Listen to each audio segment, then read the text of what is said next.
आज हम कुछ ज्वाइंट्स के बारे में बात करेंगे। और ज्वाइंट्स में कभी कभी होता है ना, कहते हैं कि भाई हमारे टेंडेंस है, ठीक है, और लिगामेंट्स है और एक कार्टिलेज है, इसका क्या रोल होता है। और नेक्स्ट थिंग कि कभी कभी होता है ना कि गांव देहात में बोलते हैं कि हमारे अंदर का ग्रीस घिस गया है, गठिया या कट की आवाज़ आने लगती है, और उसे कैसे फिलअप कर सकते, कैसे ठीक किया जा सकता है अपने घर ही। तो इन सब टॉपिक पे हम बात करेंगे। क्लियर? तो पहले हम ये देख लेते हैं बेसिक चीजें। पहले आपका अगर स्ट्रक्चर देखा जाए तो बस मॉलिक्यूल्स होता है, कोई भी एटम में भी होता है। मॉलिक्यूल्स के बाद क्या होता है जी? एटम होता है, एटम के बाद सेल, और मानव का शरीर जानते हो टिश्यू हो जाएगा। टिश्यू माने उत्तक होते हैं, फिर मस्कल मांसपेशी या फिर आर्गन होता है। आर्गन के बाद आर्गन सिस्टम आ जाते हैं। तो आर्गन सिस्टम में क्या क्या होता है जी? आपका circulatory system, nervous system, digestive system, excretory system, respiratory system, इस सिस्टम में आते हैं। क्लियर है ना? अब उसके बाद होता है ऑर्गेनिज्म, तब जाके बॉडी का निर्माण होता है। तो आप यहां से अगर टिश्यू उठाओगे तो टिश्यू से क्या बनते हैं? उत्तक, यानी कि जो टिश्यू है ये किससे बनता है जी? कंट्रैक्टिव सेल से बनता है। और टिश्यू से क्या बनते हैं? मांस बनते हैं। और मांस के बाद आपका बनते हैं कार्टिलेज। कार्टिलेज के बाद बनता है, क्या बनता है जी? लिगामेंट्स। सबसे ज्यादा अगर किसी को, किसी भी एथलीट्स है या खिलाड़ी है, तो सबसे पहले उसको क्या टूटता है? लिगामेंट कभी कभी ब्रेक हो जाता है। उस कंडीशन में उसे बहुत, उसको क्या चाहिए? लंबा ट्रीटमेंट चलता है और रिलीफ, तो खेल से बाहर हो जाता है, कुछ दिनों के लिए इलाज करवाता है ना। स्ट्रेच आ जाता है, लेकिन हड्डी की बात होती है। अरे आप लोग अगर मीट उट खाते हो, कोई नॉनवेज है कि नहीं इसमें, तो देखे हो ना कि हड्डी को सुनिए, तो कभी मीट खाए हो तो आप ये देखिए, कभी कोई जो होता है बिल्कुल खींचने में, अगर बकरे के मीट खाए होगे, मटन खाए होगे, देखो कोई मतलब बहुत तगड़े होता है। अब कोई चीज चबाने में जो मतलब बिल्कुल इजीली से चबा लेते हो, लगता है कि ककड़ी खा रहे हैं या खीरा खा रहे हैं। जैसे ये कान की हड्डी होगी, ये क्या है? किससे बनी हुई है? और ये नाक, नरम जो हड्डियां है, ये किससे बनी हुई है? क्या बोलते हैं जी? उप अस्थि। बोन को अस्थि बोलते हैं ना। तो उप अस्थि को क्या बोलते हैं? कार्टिलेज। क्या बोलते हैं इसको जी? कार्टिलेज। चलो समय वेस्ट ना करते हुए हम टॉपिक पे आते हैं।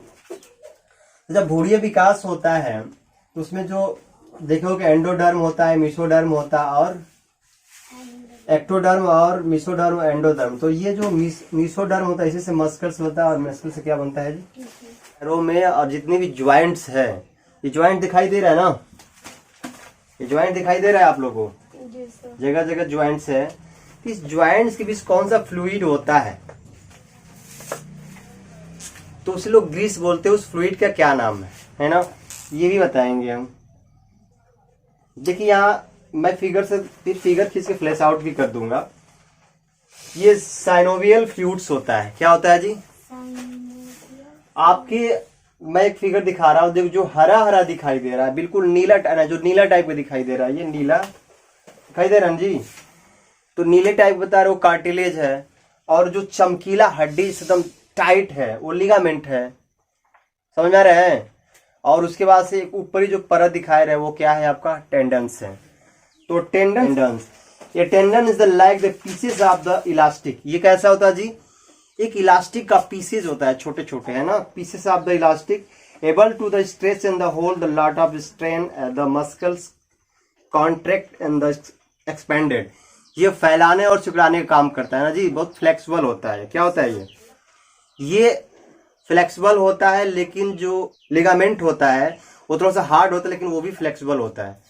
लेकिन उस पर ज्यादा प्रेशर पड़ेगा तो क्या हो जाएगा? वो टूट जाएगा। समझा रहे हैं? और जो ज्वाइंट्स के बीच में जो आते हैं, जो ज्वाइंट्स है, ये आपको ज्वाइंट दिखाई दे रहे हैं, तो इसके बीच सबसे ज्यादा आपका साइनोवियल फ्लूइड्स। वीडियो है, बहुत ही नॉलेजेबल है, आपके लिए काफी बेनिफिशियल है। तो अगर हम मस्कल्स की बात कर रहे हैं, 1 बाय 1 कवर करेंगे, तो मस्कल आपका कितने होते हैं जी? ये होता है स्ट्रेटेड मस्कल्स, जो रेखीय पेशी होता है, जो वॉलेंट्री होती है। वॉलेंट्री मतलब ऐच्छिक क्रिया, ऐच्छिक अनैच्छिक समझते हो? वॉलेंट्री मस्कल्स और एक इनवॉलेंट्री मस्कल्स। तो वॉलेंट्री का मतलब ऐच्छिक और ये अनैच्छिक हो जाती है। और एक ही हो जाएगा मस्कल, है ना जी। ये क्या है? अनस्टेटेड मस्कल। ये अनस्टेटेड है और ये क्या है? Stated muscle.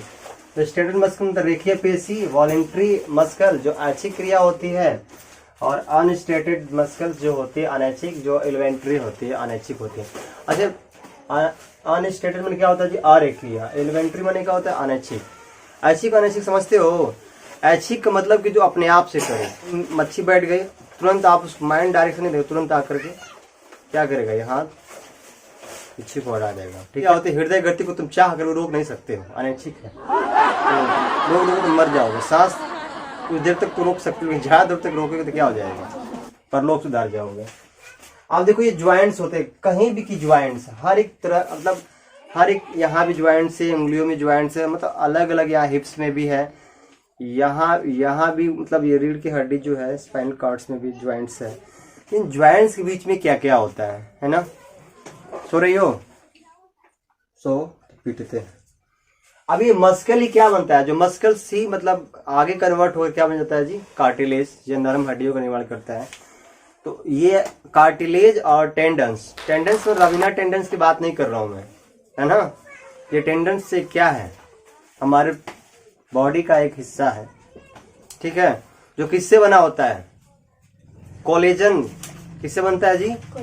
कोलेजन प्रोटीन से बनता है। लिगामेंट की बात करें तो लिगामेंट क्या करता है जी? यहाँ लिगामेंट देखो, यहाँ ये जो अंदर जो आपको दिखाई दे, पॉइंट कर रहे हैं, इस ज्वाइंट, ये जो है ये आपका है कार्टिलेज, यानी कि उपज थी। दोनों तरफ कार्टिलेज भी घिस जाता है तो हड्डियां कट कट की आवाज करते चलते भी या दर्द करता है या स्वेलिंग, या जो साइनोवियल फ्लूइड्स होता है ये कम हो जाता है। कहते हैं कि हमारे ठेवने की या कहीं की ग्रीस खत्म हो गई है, तो ग्रीस डलवा कर, तो ये आर्टिफिशियल डॉक्टर डालते भी हैं, और आप घर पे चाहे तो इसको खान पान, अपना लाइफ स्टाइल अपना चेंज करके व्यायाम से इसको तो सब बताएंगे कैसे सही कर सकते हो। नेक्स्ट थिंग की, इसके बाद से आता है टेंडन्स। टेंडन्स पहले हम लिगामेंट्स की बात करते हैं। लिगामेंट्स क्या करता है? ये हड्डियों को हड्डियों से ज्वाइंट जोड़ता है। किसको जोड़ता है जी?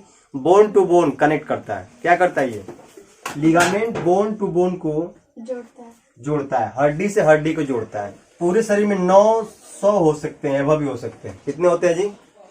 900। और ये सबसे ज्यादा खिलाड़ियों को टूटता है, जो एथलीट्स होते हैं, यही टूट जाता है तो कुछ दूर बेड रेस्ट लेते हैं, है ना? क्या करता है जी? टेंडन्स किसे करता है? मस्कल, यानी मस्कल से बोन के कनेक्ट करता है। किसको करता है जी? मस्कल से बोन की तरफ जोड़ता है, यानी कि मस्कल में क्या होता है? मांसपेशियों को हड्डी से जोड़ता है। क्लियर हो रहा है ना? ये करीब 4000 यानी 4000 तक हो सकते हैं बॉडी में। ये काफी फ्लेक्सिबल होता है। क्या होता है? लचीला होता है। अब यहाँ देखो जी, कुछ यहाँ आपको दिखाई दे रहा है हड्डी जी सर। तो कार्टिलेज, ये कह रहा है ना, ये किस कार्टिलेज कैसे बनता है? It is a light flexible material. क्या होता है? मेड ऑफ द कॉन्ड्रोटिन होता है। क्या होता है जी? Chondroitin, sulphate acid and collagen, इतने से बना होता है। ये सबसे ज्यादा कार्टिलेज किस में पाया जाता है जी? तो ये होता है आपका शार्क में। शार्क मछली देखे हो? सबसे ज्यादा पाया जाता है जो फ्लेक्सिबल होता है। हमें लगता है जो मछलियों काट होता है वो किससे बनता है? कार्टिलेज से बनता है। किससे बनता है जी?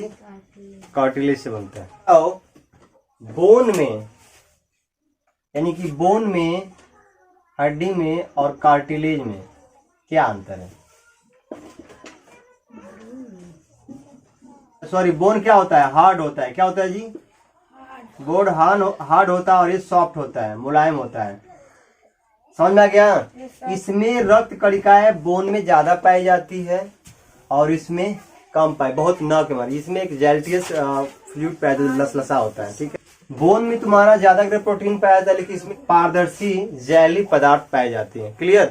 तो ये तुम्हारा बोन और कार्टिलेज में अंतर है। ये तुम्हारा कठोर होता है, इसमें ये बोन में ही तो सबसे ज्यादा क्या होता है? बोन मैरो होता है जो खून बनता है, लेकिन इसमें बहुत कम खून की, बहुत नॉर्मल ना की मात्रा सप्लाई होती है। अब रह गई सवाल कि आपके अंदर अगर ग्रीस खत्म हो रहा है, यानी कि साइनोवियल फ्लूइड्स खत्म हो, तो क्या कर सकते हो? या तो आप अखरोट खाओ। क्या खाओगे?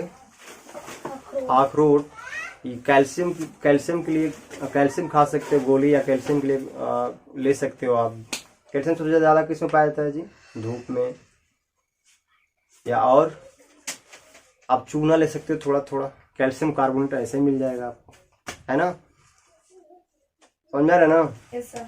और क्या लो आप, पहले तो आपके जहाँ शून्य हो रहा है तो आपके अंदर शून्य जहाँ हो रही है तो उसके टॉपिक अलग है कि B12 की कमी से होता है, और जहाँ धुआंपन होता है वो विटामिन की कमी से आती है। ये इसके लिए हम सेपरेट वीडियो बनाएंगे, ज़्यादा लंबा हो जाएगा, है ना। तो आपको क्या खाना है जी, नारियल पानी पीना है। नारियल पानी पीने से आपके फ्लूइड जो होता है मेंटेन हो जाएगा। क्या हो जाएगा, कभी कभी फ्लूइड बढ़ भी जाता है ना, या टूट तो क्या होता है, तब भी ये स्वेलिंग हो जाती है। कहाँ हो जाती है, गांठ जोड़ पे, या तो आपका यूरिक एसिड बढ़ जाता है, उस कंडीशन में स्वेलिंग होगा। जो क्रिस्टल क्या करते हैं, क्रिस्टल वहां जा करके एक लेयर बना लेता है, समझ में आ रहा है ना। तो यूरिक एसिड का भी अलग चैप्टर है ना। तीसी लो, तीसी समझते हो, अलसी बोलते हैं, तीसी देखे हो ना जी, हाँ जो तेल के लिए बोते हैं हम लोग, सरसों के साथ साथ बोते हैं। तो तीसी ले सकते हो भेग करके, या उसको पाउडर बना के ले सकते हो बढ़ाने के लिए। कोकोनट आप वाटर ले सकते हो, मूंगफली ले सकते हो, बादाम ले सकते हो। जिसमें बादाम में क्या होता है, एंटी इंफ्लामेटरी एलिमेंट्स होते हैं उसमें, है ना, वो फ्लूइड को क्या करेगा, इंक्रीज करेगा। या कोकोनट में क्या पाया जाता है, अल्कलाइन होता है, जो आपकी पीएच वैल्यू क्या करेगा, जो आपकी यूरिन को और पीएच वैल्यू कंट्रोल करेगा, है ना। आपके शरीर में जो भी बढ़ा हो जैसे कमी से, यानी कि यूरिक एसिड बढ़ेगा, उसको भी कंट्रोल करेगा। क्लियर हो, क्या करो, सोडियम और पोटेशियम इसका जो लेवल है बिल्कुल कंट्रोल करके रखो। सबसे ज्यादा पोटेशियम आपको केले मिलता है, आपके शरीर में हर कोशिकाओं में पोषण पदार्थ पहुंचाने काम करता है। ये अगर कमी आ जाएगी फिर आपके शरीर में ये आपके फ्लूइड कम हो सकता है, ठीक है। मेंटेन करके रखो सोडियम पोटेशियम को। आपको देखो ज्यादा करके आपको अगर डिसेंट्री हो जाती है, डिसेंट्री समझते हो, आपकी लूज मोशन है तो सबसे पहले सोडियम पोटेशियम कमी होती है, उसमें डॉक्टर बोलता है केला खाओ। प्याज में भी सबसे ज्यादा पाई जाती है, प्याज, आलू तो गैस बनाता है, लेकिन प्याज और केला खाना चाहिए। सबसे ज्यादा आपके शरीर में अगर इसका अगर जाओगे डॉक्टर, सबसे पहले आपका सोडियम और पोटेशियम चेक करेगा। ये जो सोडियम का लेवल कितना होना चाहिए, 135, यानी 100 कितना जी, 135 से लेकर 145 मिली इक्विवेलेंट पर लीटर होना चाहिए। क्या होना चाहिए, पर लीटर। यहाँ पर लीटर कर दो, यहाँ पर लीटर, समझ आ गया। अब कैल्शियम की बात करें तो 350 से लेकर के मानी कि 3.5 से लेकर के 5 मल्टी इक्विवेलेंट पर लीटर होना चाहिए। और शरीर को कितना चाहिए पोटेशियम, 4700 मिलीग्राम पर डे चाहिए। भर गया पूरा, अभी इतनी भर गया। क्या होता है 3.5 यानी कि 3.5 to 5.0 यानी कि 5.0 होना चाहिए। कितना लेवल होना चाहिए, क्या मिली इक्विवेलेंट पर लीटर। और